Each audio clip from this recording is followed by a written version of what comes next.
Hey everyone, it's Angie, and I'm back with another cemetery tour. Today we'll be exploring the St. Boniface Cathedral Cemetery in Winnipeg, Manitoba. The first thing I want to mention right off the hop is that this video I actually filmed last April, so it's been about a year, and the first thing I've noticed is that we have substantially more snow this year, which is quite crazy. But this cemetery is one of my absolute favorites in Winnipeg, and it has a lot of really great history, which I'm going to get into today.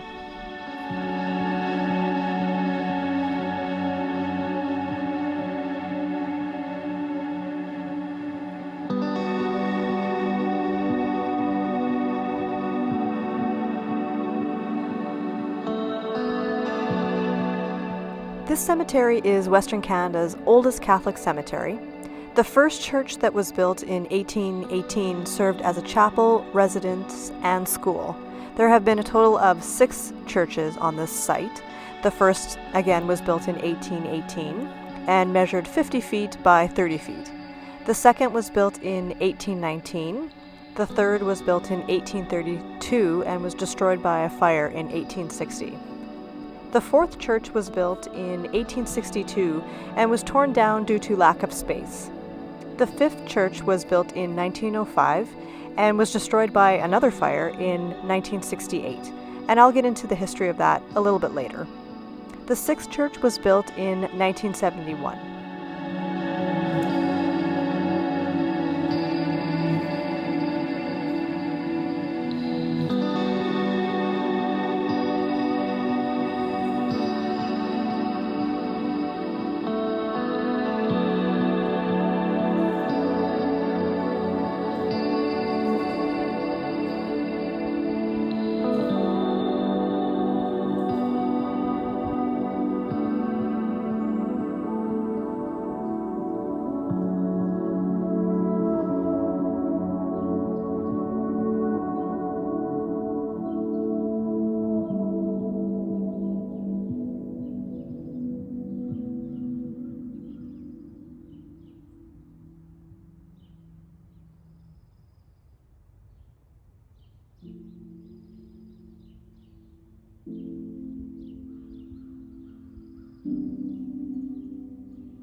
Known as the Father of Manitoba, Louis Riel was a Canadian politician and leader of the Métis people. He led 2 rebellions against the Canadian government and was eventually tried for treason and hung in Saskatchewan. He was brought back to Manitoba and his remains were interned in the cemetery. In 2007, the provincial government decided to recognize Louis Riel by creating a holiday called Louis Riel Day, which is the 3rd Monday in February.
On July 22, 1968, while celebrating their 150th anniversary, the church caught fire. It was later determined that a worker who was doing some painting and reshingling carelessly flicked away a cigarette butt. That cigarette butt landed in the church's wood chip insulation, where it caught fire. The fire quickly spread, and within an hour the bell towers collapsed, and the entire wood frame structure burned. It's quite startling to see the people running away from the church during the celebrations. It's heartbreaking. The church that stands there today is the combination of the remains from the original 1905 church and a new church that was built in 1971, just behind it.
Thank you for joining me on another cemetery tour. I hope you enjoyed the video. If you did, please consider liking, subscribing, and clicking that notification bell, as I have many more videos to come. Take care, and I'll see you soon.